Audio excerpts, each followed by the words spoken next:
Welcome back, Ways and Weebies, to the channel Doge, where today, after 2 hours, this track has finally finished exporting, so I can talk about this one, Simulation. I'm not sure exactly how the rearranging is going to go right now, but I've decided that, because I don't want Simulation to be my first one, I want to rearrange the song order for this EP.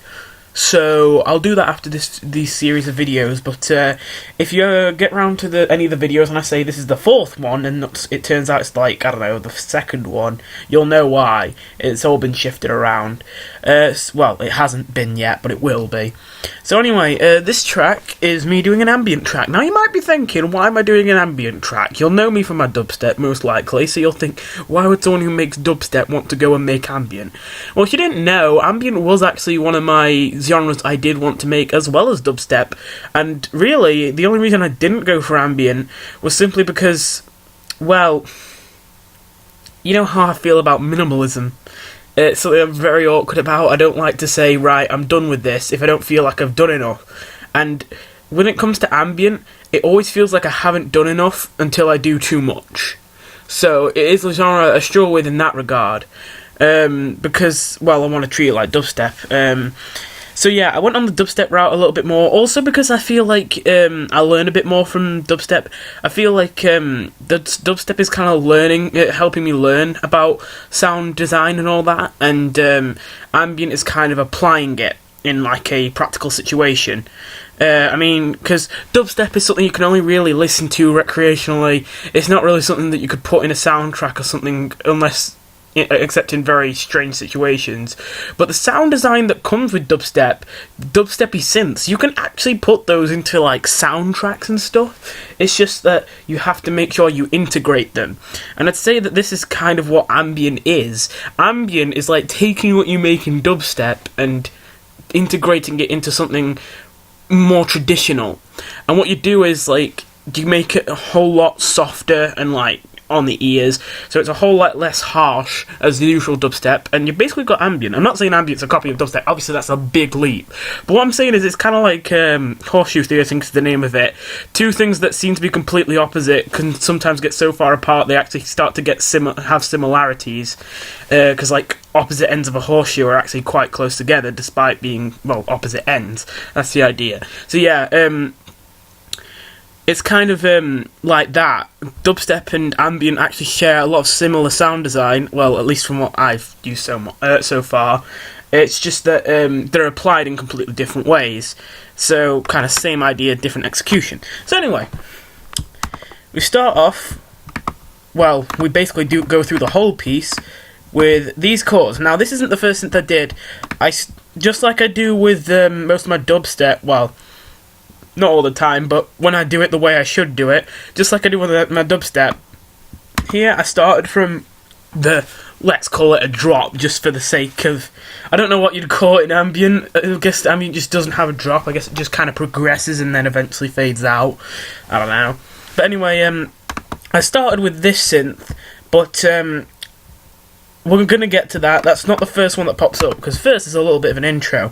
Now, you're going to have to excuse me. This was already pretty laggy before I started, well, you know, recording.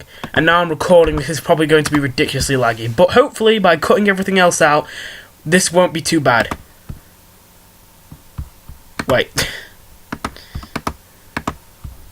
Actually, there's no other sense at this point, so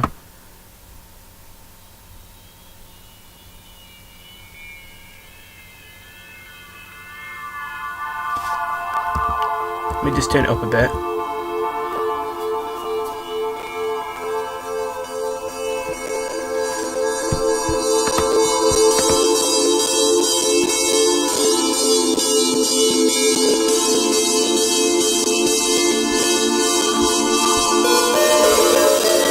Oh, sorry. I forgot about that one.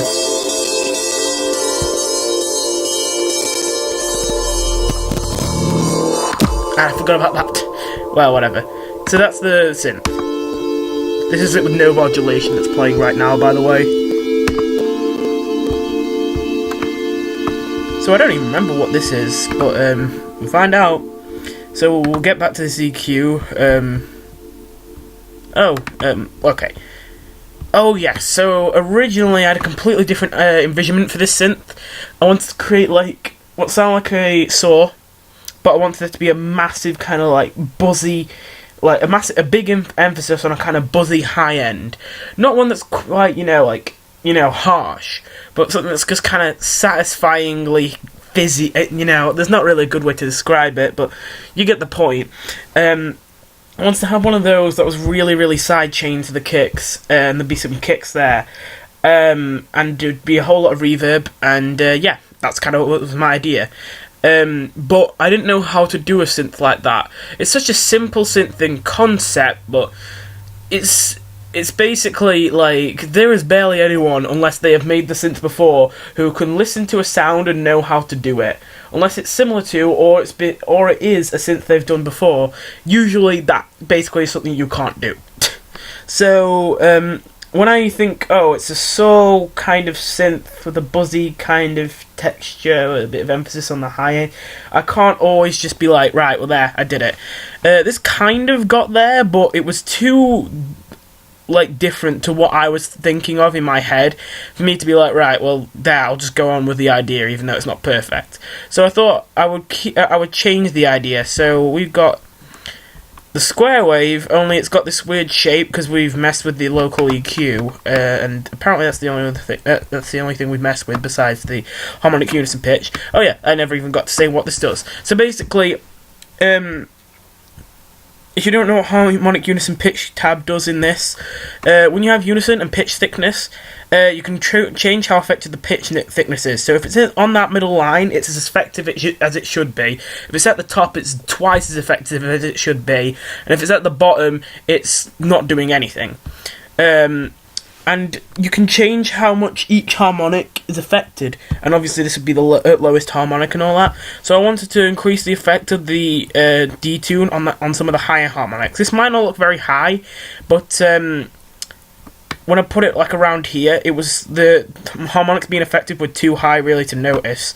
So it turns out this part's actually quite high. Like I don't remember if I'm pretty sure I actually checked, and it's somewhere like about here on the frequency spectrum thing.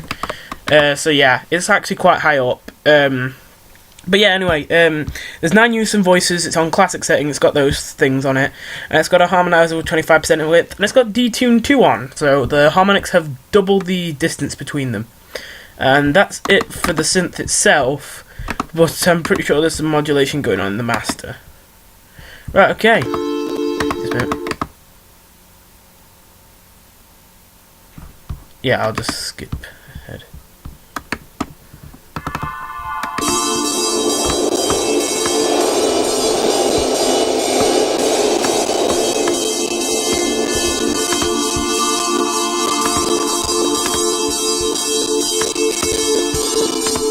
So to make the synth a bit more interesting, there's a band pass that is moving around here. So only the frequencies within that range are being used, and this is the automation clip that is changing it. So for every chord, there's 4 3/4 beats, which adds up to 3 beats, and then 1 full beat of it to create that rhythm. But every time there's a double length chord,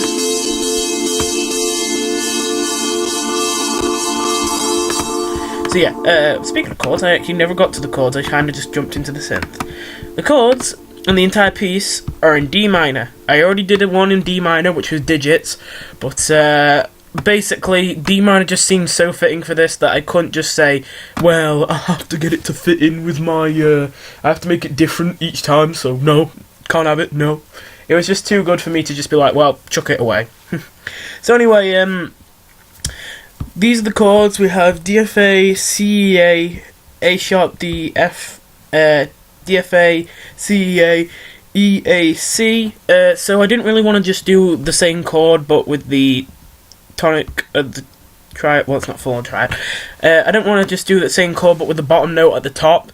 But I ended up having to, and it kind of makes sense because this is ambient, and if the notes played are often very similar, and if there isn't much change between chords, it does tend to sound more harmonious.